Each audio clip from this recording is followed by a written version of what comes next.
El ser humano más famoso de la historia fue un revolucionario judío del siglo I.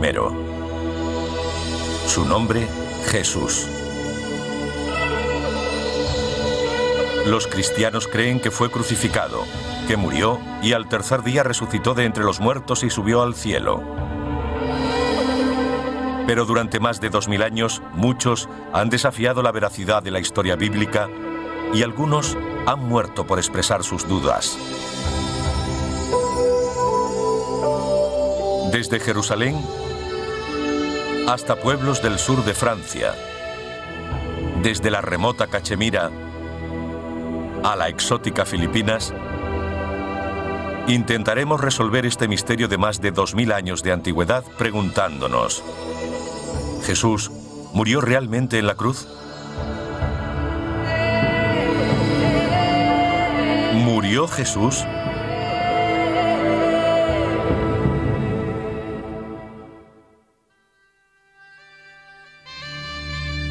La historia del cristianismo ofrece no solo el nombre, sino el acontecimiento más famoso de la historia: la crucifixión. Los creyentes aceptan que Jesús fuera crucificado, muriera y resucitara de entre los muertos.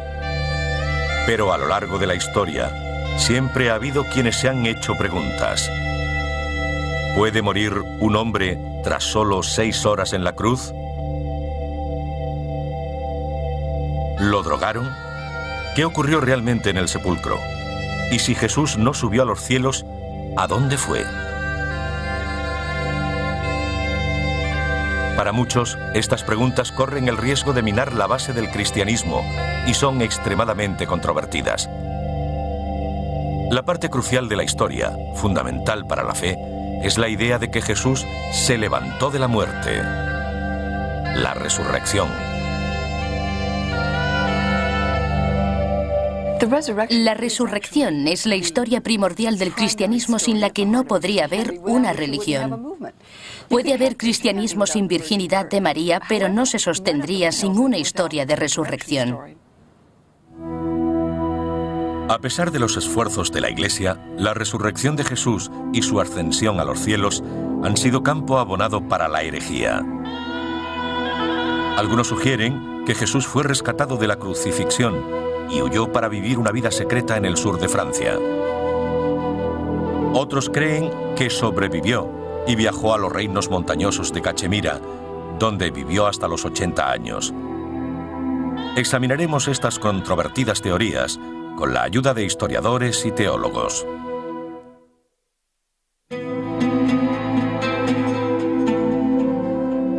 Para comprender lo que le ocurrió a Jesús después de la crucifixión, debemos abordar primero los hechos de su vida.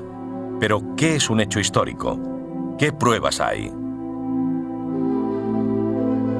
Casi todo lo que creemos saber sobre Jesús proviene de los 4 evangelistas: Mateo, Marcos, Lucas y Juan.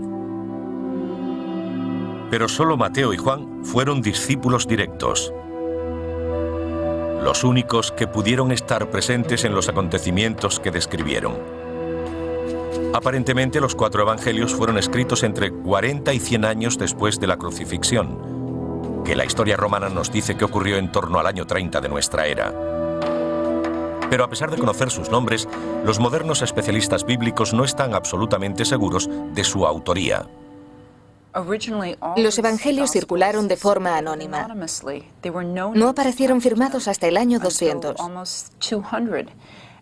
La teología cristiana que surgió con la idea de un Nuevo Testamento fue tachada de herética.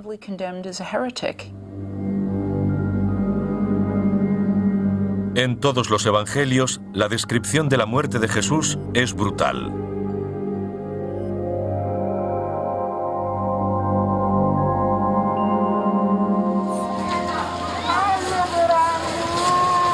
Cada año, en Semana Santa, cristianos filipinos recrean la crucifixión. Se ofrecen voluntarios para ser crucificados porque creen que les ayudará a purgar sus pecados.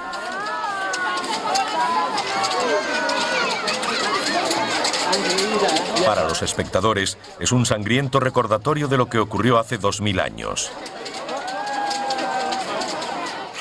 La crucifixión era el castigo más cruel y atroz que los romanos podían infligir, y se imponía solo por traición y a los esclavos.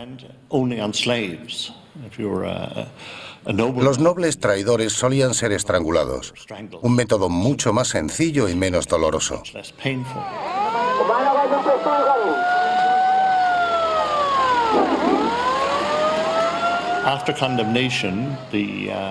Tras la sentencia, ataban el madero a hombros del criminal y le hacían recorrer las calles con los brazos estirados.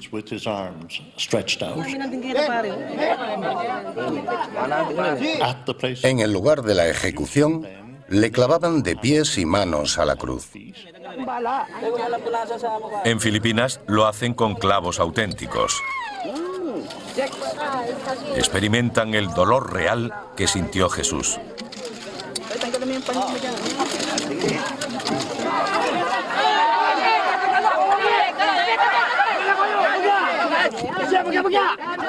Pero un hombre clavado a una cruz no muere de sus heridas. Sorprendentemente, lo hace por asfixia.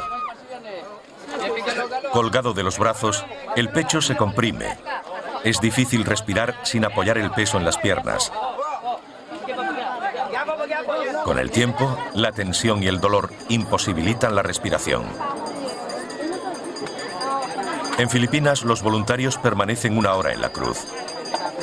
La muerte por crucifixión tarda mucho más, a menudo varios días.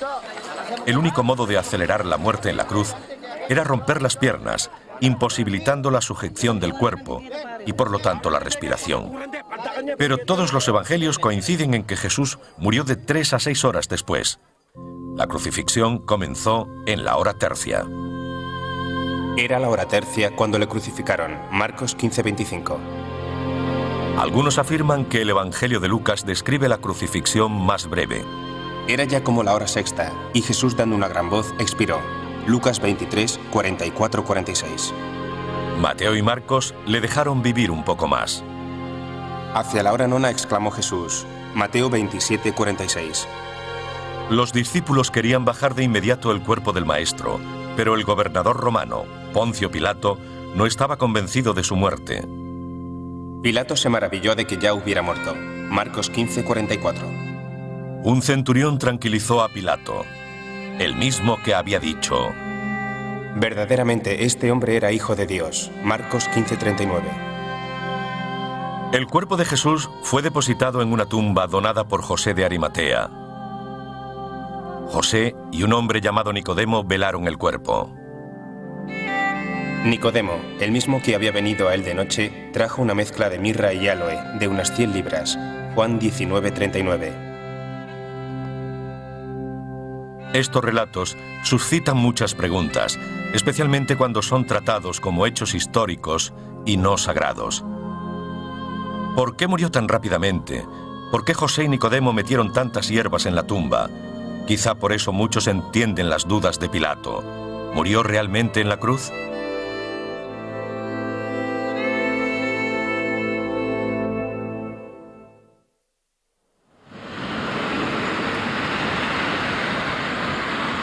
Que no muriera en la cruz es una idea insólita, especialmente para los cristianos. En nuestro recorrido para entender la verdad sobre la vida y muerte de Cristo, debemos estudiar con detalle los relatos bíblicos sobre la resurrección. Jesús fue crucificado en Jerusalén y, según las Escrituras, resucitó. Pero es importante recordar que no vivimos en un planeta cristiano. Millones de judíos y musulmanes podrían aceptar que viviera y muriera en el siglo I, en Palestina, pero solo los cristianos creen que resucitó de entre los muertos. Esta es la iglesia del Santo Sepulcro de Jerusalén, construida sobre la tumba en la que supuestamente fue enterrado después de la crucifixión.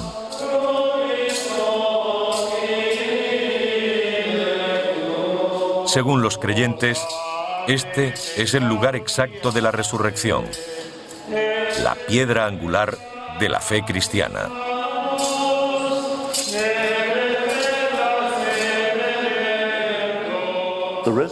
En todas las iglesias cristianas, la resurrección de Jesús es fundamental para la fe.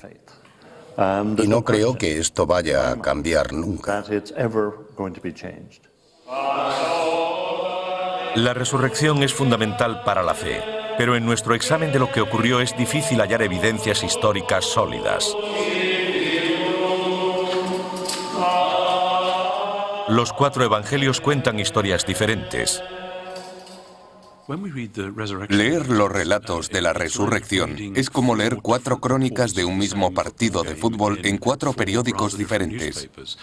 Que no haya consenso sobre si una acción fue falta o no, no significa que no se jugara el partido o que uno de los equipos no lo ganara. Es el mismo caso. Uno de ellos dice que había 2 ángeles y el otro dice que solo uno. Uno dice que María Magdalena estaba allí sola y otro que había otras mujeres. Son las mismas variaciones que podríamos encontrar en las crónicas sobre el partido antes mencionado. No debe hacernos pensar que no ocurrió nada. Sería una conclusión falsa.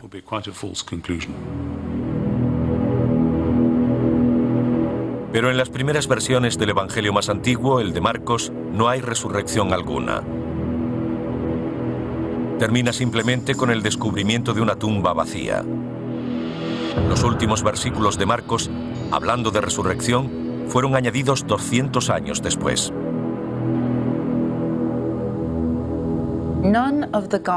Ninguno de los evangelios fue una crónica auténtica del Jerusalén del año 30. Los evangelios están escritos en forma de biografías históricas y mucha gente ha aceptado su veracidad. Pero no es así. Están escritos para demostrar a la gente la importancia y el significado de Jesús y su doctrina. Esa es su utilidad y resultan prácticos, pero su prioridad no era contar lo que ocurrió entonces. Mateo y Lucas hablan de resurrección, pero no se ponen de acuerdo en los detalles. En Mateo, Jesús se encuentra con las mujeres cerca de la tumba y una sola vez con sus discípulos en un monte de Galilea. En Lucas, Jesús se encuentra con 2 discípulos que no le reconocen y después con los 11 restantes antes de separarse de ellos en un pueblo a las afueras de Jerusalén. El Evangelio de San Juan relata muchas más apariciones. Para muchos eruditos actuales, estas variaciones sugieren que las historias no fueron escritas para contar un acontecimiento milagroso, sino por motivos políticos. Los supuestos testigos de la resurrección se convirtieron en los líderes de la Iglesia primitiva. Incluso hoy, el Papa afirma su autoridad en una línea de sucesión directa desde San Pedro, el primer discípulo que vio a Cristo resucitado. Algunos especialistas van más allá, sugiriendo que la historia de la resurrección fue una herramienta psicológica para atraer a nuevos conversos. Si no hubiera sido por la resurrección de Jesús y su ascensión victoriosa de entre los muertos, no estaríamos celebrando la Navidad. Es como cuando te alistas en el ejército. Lo primero que hacen es tomar posesión de tu cuerpo y lo consiguen rapándote el pelo. Si te prestas a eso, ya eres suyo. Tienen tu cuerpo, es lo que buscan. A veces algunas iglesias hacen lo mismo. Cuentan algo increíble que estás obligado a creer.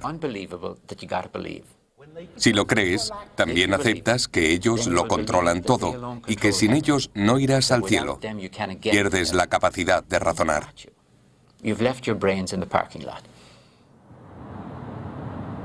Una afirmación ofensiva para muchos cristianos.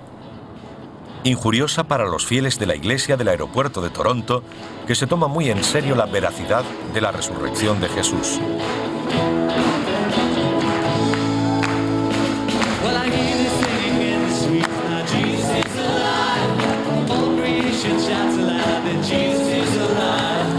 Para ellos, Cristo resucitado es una parte activa de la Iglesia y creen que en 1994 bendijo su Iglesia con una curación milagrosa.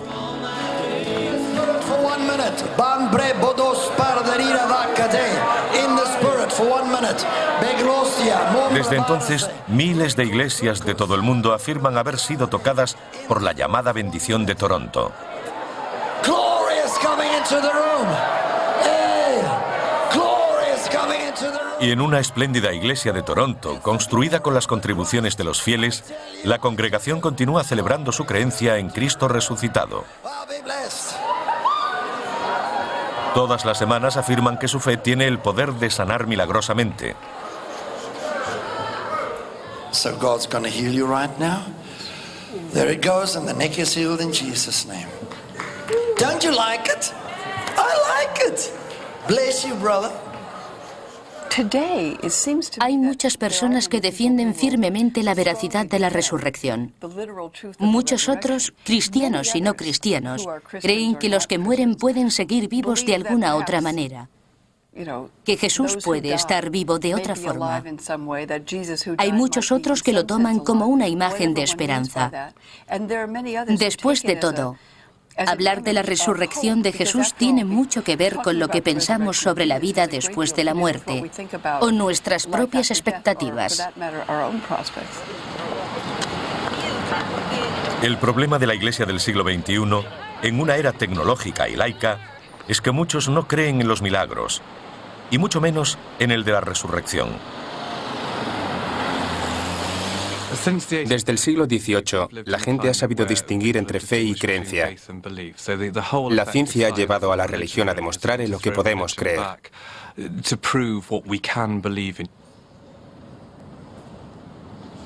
Todas las semanas, los fieles se congregan en las iglesias cristianas y rezan juntos un antiguo credo, palabra latina que significa creo. We believe in one God, the Father, the Almighty. We believe in one God, the Father, the Almighty. For our sake, he was crucified under Pontius Pilate. He suffered death. En el clímax del credo, los cristianos ratifican su fe en la resurrección. On the third day, he rose again, in accordance with the Scriptures. He ascended into heaven and is seated at the right hand of the Father. He will come again in glory to judge the living and the dead. And his kingdom will... Pero muchos teólogos cristianos ya no consideran la resurrección como un hecho histórico. Y no ha sido un problema exclusivo del siglo XXI. Hace 1000 años, un grupo de devotos cristianos del sur de Francia también tuvo opiniones heréticas y poco ortodoxas. En los siglos XI y XII, los cátaros, un grupo profundamente religioso, creía que todas las cosas materiales eran obra del mal.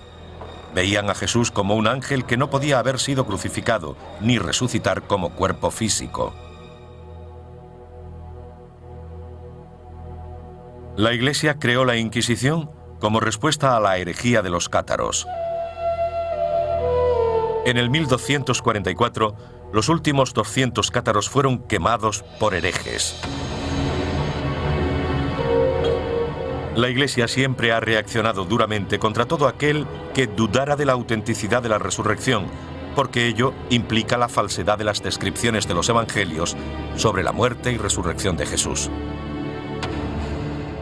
Pero una historia, también en Francia y coetánea de los cátaros, afirma que otro grupo cristiano hizo un descubrimiento que podría revelar la inexactitud del relato de la resurrección.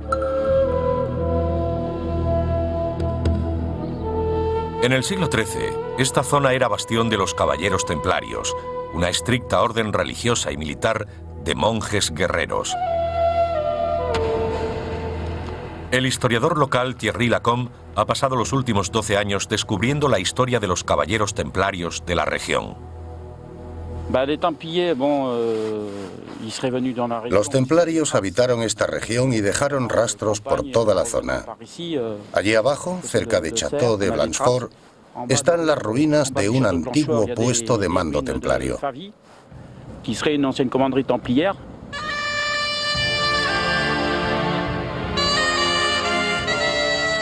Los templarios tenían votos de pobreza y caridad y debían proteger a los peregrinos en camino a Tierra Santa.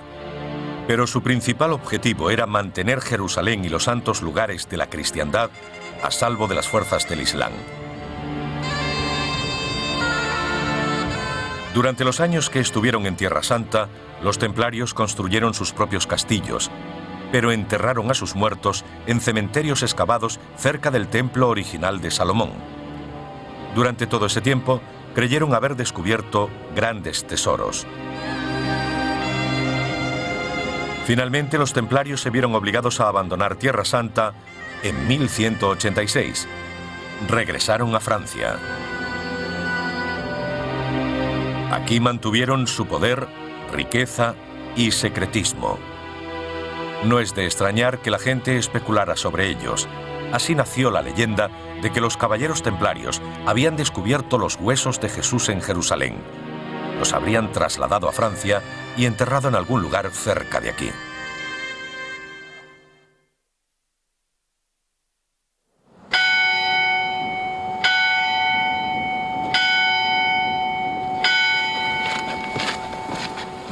La leyenda de que los templarios podrían haber encontrado los huesos de Jesús ha llevado a algunos estudiosos a una pequeña iglesia en el pueblo de Rennes-le-Château.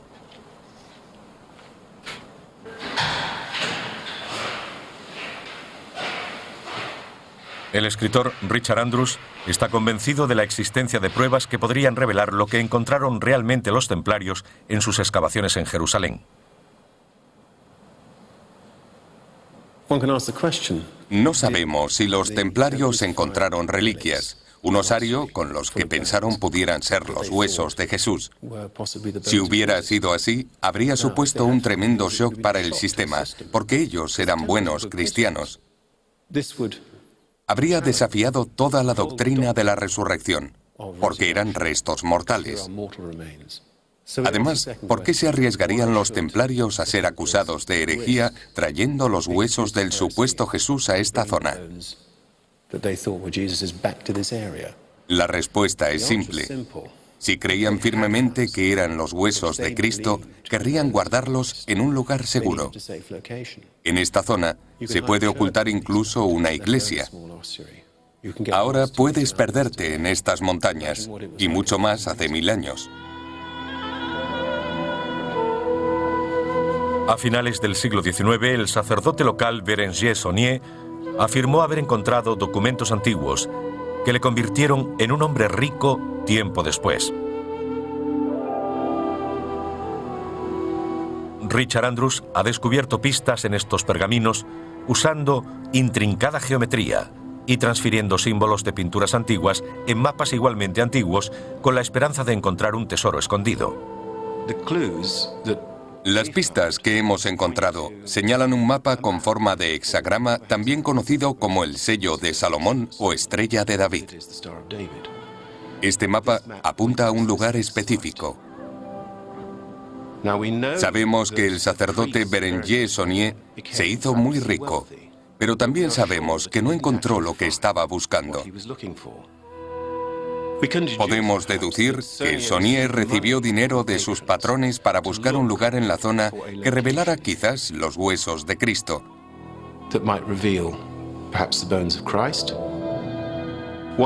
Una cosa es segura, el secreto que intentaba descubrir era herético. Saunier murió en 1917 y se llevó el secreto a la tumba. Pero eso no ha impedido que entusiastas como Thierry Lacombe continúen la búsqueda sobre la base del trabajo de Richard e intenten solucionar el misterio.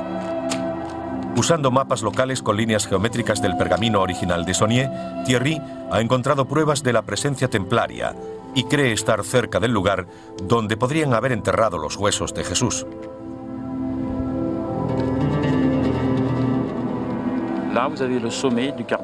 Esta es la cima del Monte Cardou. Hay 2 cedros, con 10 metros de distancia entre ellos. Forman una alineación cruzando el valle de Rennes-le-Vain hasta la meseta de Bruyères, donde hay una roca con una cruz. Saqué la brújula. Tardé mucho tiempo y cometí muchos errores, pero estaba seguro de encontrar algo, un cedro o una cruz. Y encontré la cruz.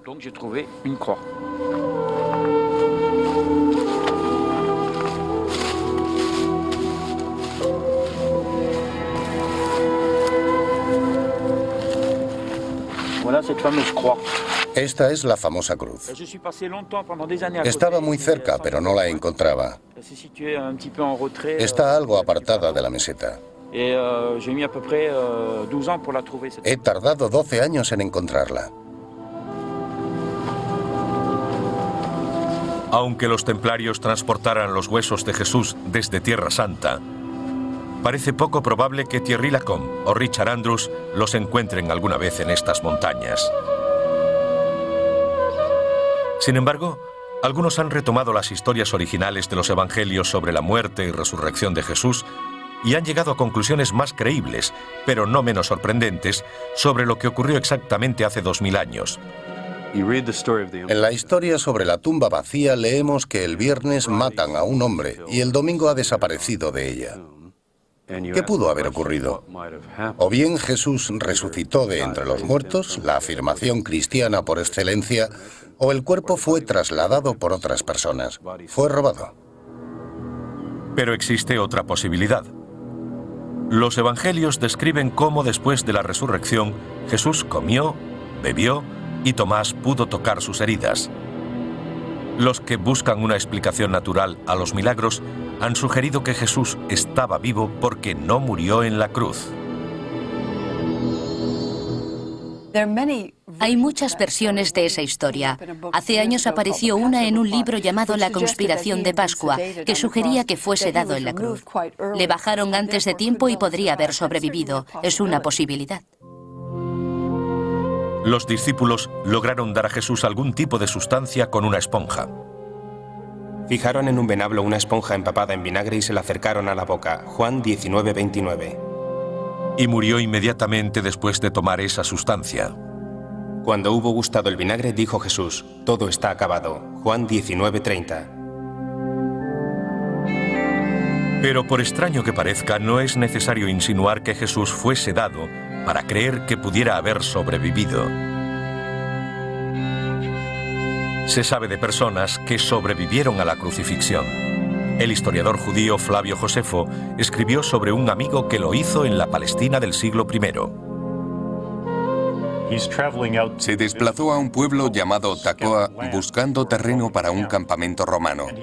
Vio a 3 amigos crucificados. Pidió permiso para bajarlos. Y Tito, el general romano, se lo concedió. Una vez en el suelo, les administró cuidados médicos. 2 murieron, pero 1 sobrevivió.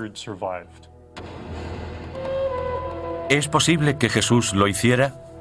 Su crucifixión se ejecutó con rapidez, quizá demasiada. Jesús fue ejecutado por los romanos y estuvo 6 horas en la cruz. Creyeron que estaba muerto. Los soldados examinaron el cuerpo. Según el Evangelio, había otros 2 crucificados a los que rompieron las piernas para acelerar su muerte, porque se acercaba el sábado. Cuando llegaron a Jesús, pensaron que ya estaba muerto. Comprobaron que no se movía ni respiraba.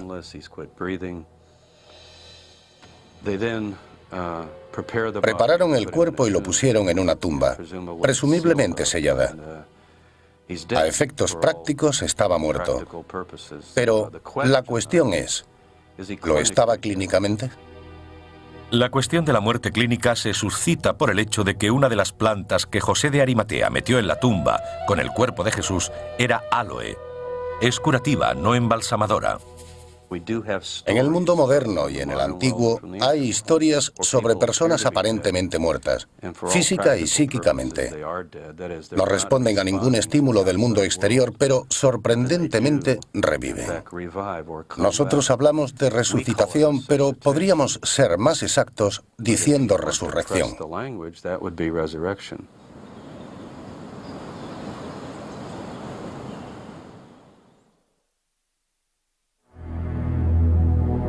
La idea de que Jesús pudiera haber sobrevivido a la crucifixión y no resucitar de entre los muertos parece una provocación.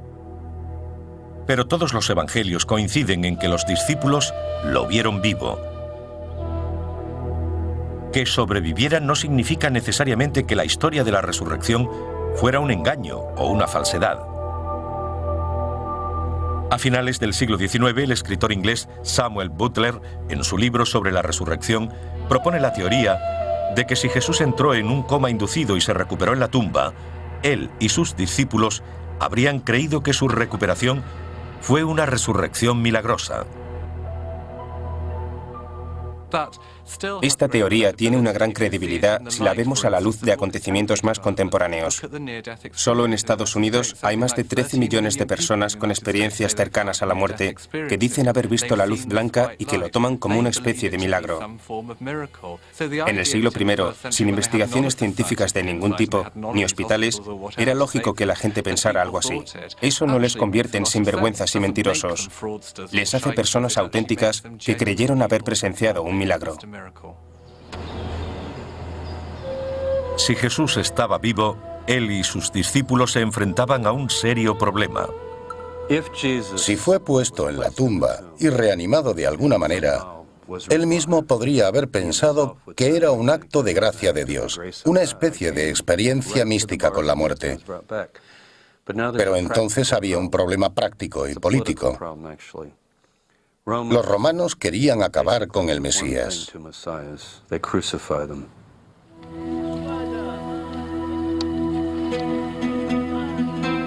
Si Jesús sobrevivió a la crucifixión mediante la resurrección, como nos dice la Biblia, o más controvertidamente a través de la resucitación, estaba condenado.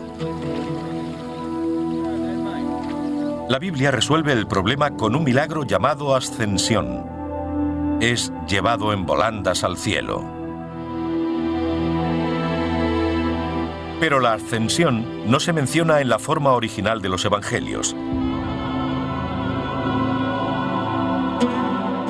Encontramos referencias en Marcos en los versículos añadidos 200 años después. Hay una frase en Lucas que dice, y era llevado al cielo, pero no aparece en todas las Biblias. De hecho, fue añadida simplemente porque remite la ascensión a un libro posterior, Los Hechos de los Apóstoles. Siempre se ha asumido que Lucas fue su autor. No la hay en Mateo, y el Evangelio de Juan termina con las enigmáticas palabras: muchas otras cosas hizo Jesús que si se escribiesen una por una, creo que este mundo no podría contener los libros. ¿Qué fue lo que hizo? De esta pregunta surgen historias, como la especial relación que mantenía Jesús con María Magdalena. En el Evangelio de Juan, la primera persona que ve a Cristo resucitado es María Magdalena. Es ridículo que la Iglesia rechace la idea de que Jesús tenía relaciones con mujeres. Es parte del problema. La Iglesia afirma que los no creyentes no aceptan la divinidad de Jesús y a los creyentes les cuesta trabajo comprender su humanidad. Pero era un hombre. Yo sí creo que tuviera una relación con María Magdalena y que fue larga e importante. Fue uno de los principales hechos de su vida. Era humano. La idea de que Jesús pudiera tener una relación especial con la Magdalena puede resultar ofensiva para muchos cristianos, pero algunos historiadores han ido aún más lejos. Han sugerido que se habrían casado y que incluso podrían haber tenido hijos. Si pretendemos descubrir el destino de Jesús en su huida de los romanos, quizá deberíamos empezar por descubrir el destino de ella.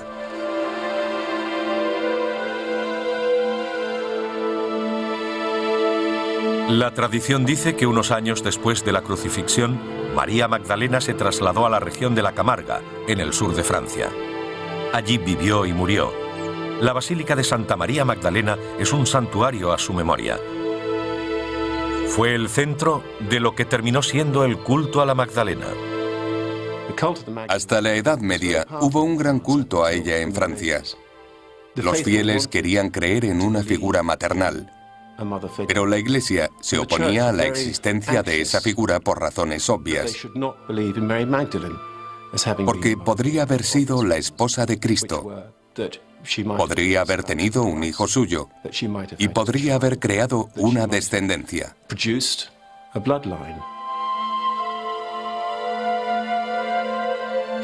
La leyenda local describe cómo María llegó aquí con su hermano Lázaro, su hermana Marta y unos acompañantes. Si la relación entre Jesús y esta mujer fue tan íntima como proponen algunas fuentes, quizá uno de los acompañantes que viajaban de incógnito por miedo a los romanos fuera él mismo. Jesús podría haber cogido un barco hasta Cesarea o hasta uno de los pequeños puertos de la costa siria y podría haber comenzado una nueva vida. Muchos creen que pudo haber llegado al sur de Francia y comenzar desde cero. Incluso podría haberse llevado a su familia con él. Estas teorías podrían tener una base histórica. Tras su muerte, las reliquias de María Magdalena fueron puestas en un sarcófago y escondidas. Se hallaron en 1279 y se guardaron en esta basílica. En una cripta en el centro de la iglesia se guarda el supuesto cráneo de María Magdalena.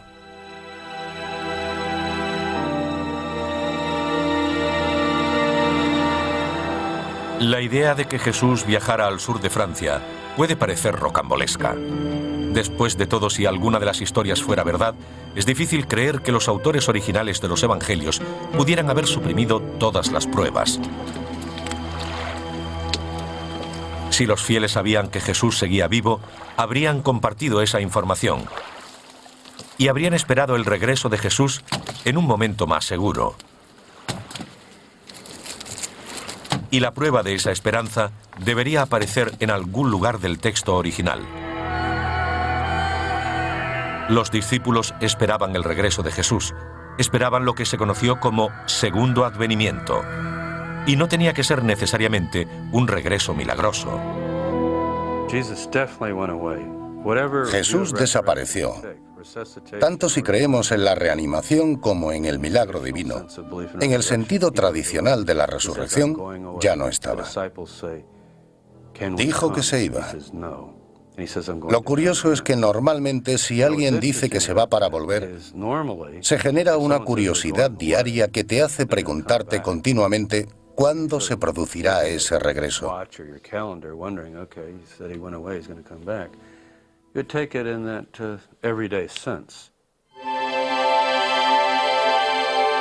El concepto del segundo advenimiento de Jesús el día del juicio apareció solo después de que no volviera como se esperaba.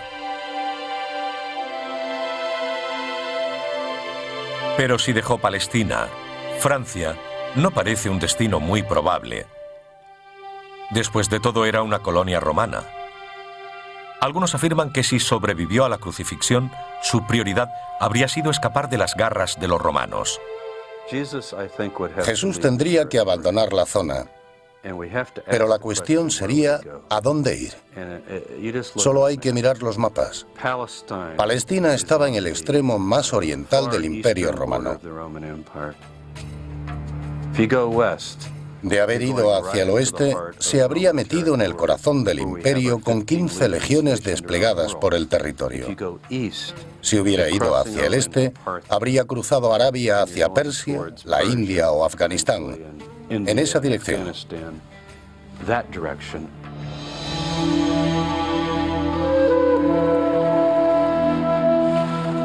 Pero, ¿por qué viajaría al este y cómo pudo llegar hasta allí?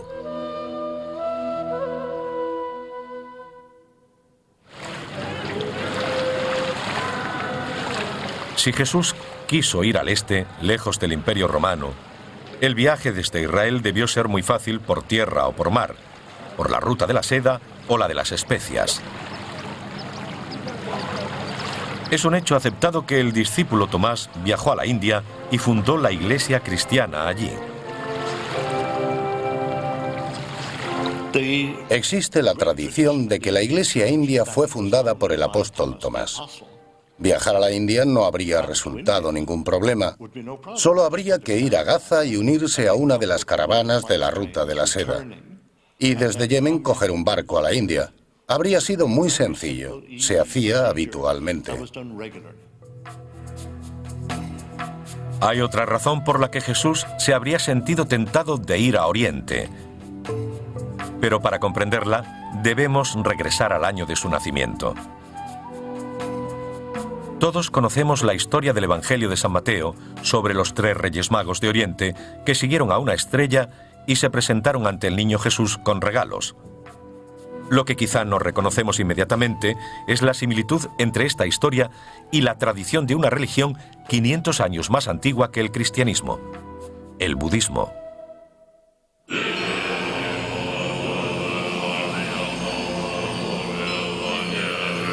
Cuando muere un lama, los magos consultan las estrellas y emprenden un largo viaje para encontrar al niño en el que se ha reencarnado.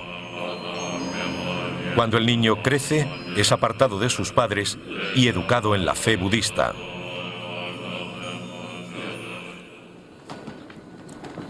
¿Podría ser este el origen de la historia de los 3 reyes magos? ¿Jesús pudo ser llevado a la India de niño y adoctrinado en el budismo? En el siglo XIX, el escritor ruso Nikolai Notovich viajó a la India y descubrió un manuscrito en un monasterio budista en el Tíbet. En su libro La vida desconocida de Jesucristo, Notovich tradujo el manuscrito y habló de un niño divino llamado Isa, nacido en el siglo I en el seno de una humilde familia de Israel. Isa llegó a la India a los 14 años, donde aprendió la doctrina del budismo antes de regresar a Israel al cumplir los 29. Esta idea explicaría el hecho de que desde los 14 a los 29 años no hubiera datos sobre Jesús en Palestina. Las enseñanzas y milagros posteriores de Jesús tienen extraños paralelismos con los de Buda. Amar al prójimo y la idea de que los mansos heredarán la tierra son conceptos sin tradición en la religión judía, pero consolidados en el budismo. Buda podía caminar sobre el agua y dar de comer milagrosamente a cientos de discípulos con sobras.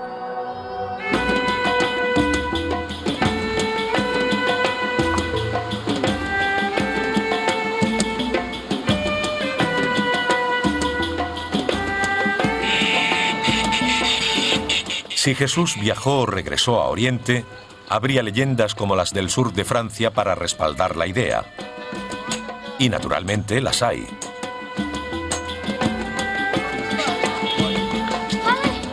Los habitantes de Cachemira llaman a su tribu Ben Israel y afirman ser descendientes de las tribus perdidas. Hay pruebas de que el predicador del siglo I, Isa, conocido localmente como Yus Asaf, líder de los sanados, regresó a Cachemira a los 30 años.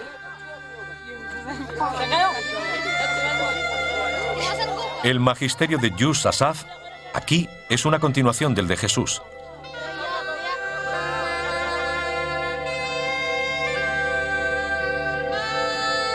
En un templo local, llamado de Salomón, había una inscripción que decía que en el año 50 de nuestra era, Yus Asaf afirmaba ser Jesús, el profeta de Israel.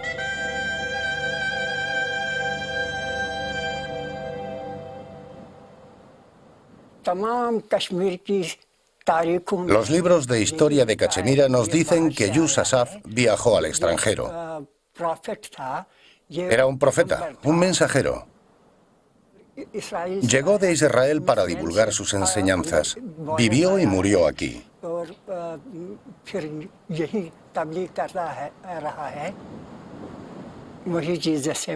Es Jesús. Es Isa.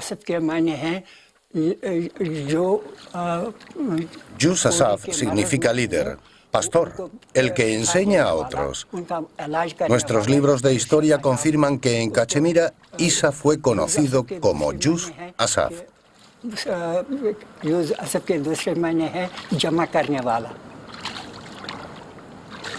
Yus Asaf continuó enseñando y predicando en Cachemira hasta su muerte al cumplir los 80 años.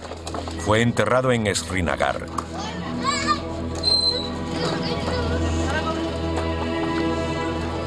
Dicen que esta es la tumba de Yus Asaf. El primer edificio erigido aquí fue construido en el 112. Ahora es un cementerio compartido.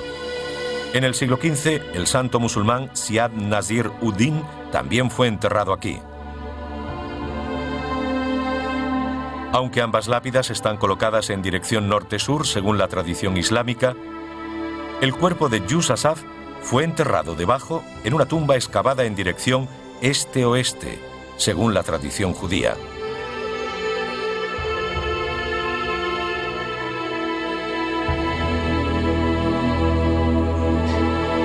Junto al sarcófago hay talladas dos huellas. Sus marcas son supuestas representaciones simbólicas de las cicatrices de la crucifixión. Las huellas fueron talladas como una señal. Están claramente visibles y son las cicatrices de la crucifixión. Demuestran que es la misma persona que llegó de Israel y que vivió y murió aquí. No se encuentran huellas de este tipo en ningún otro punto de Cachemira. Nosotros no tenemos esa costumbre. La posición de las marcas detrás de los dedos no coincide, pero se alinearían si un solo clavo hubiera atravesado ambos pies con el izquierdo sobre el derecho.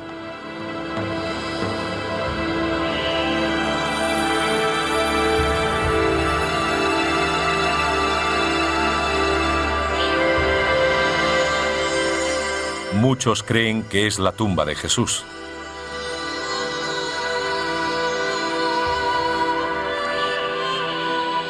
Si fuera así, pasó la mayor parte de su vida en el reino montañoso de Cachemira.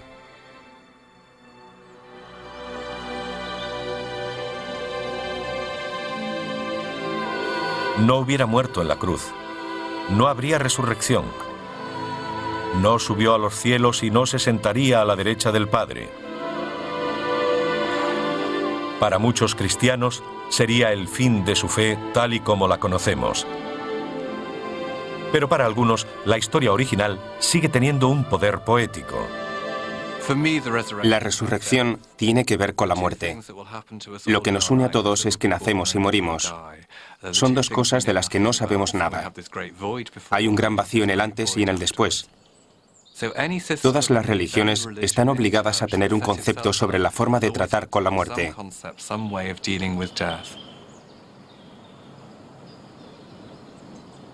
La resurrección de Jesús al final de su pasión es el simbolismo de nuestra propia resurrección, de una vida nueva.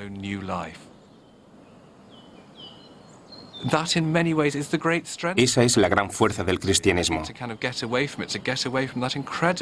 Huir del increíble simbolismo de la resurrección que nos afecta a todos y empezar a debatir si importan o no unos huesos encontrados en una tumba nos hace perder el concepto básico del cristianismo.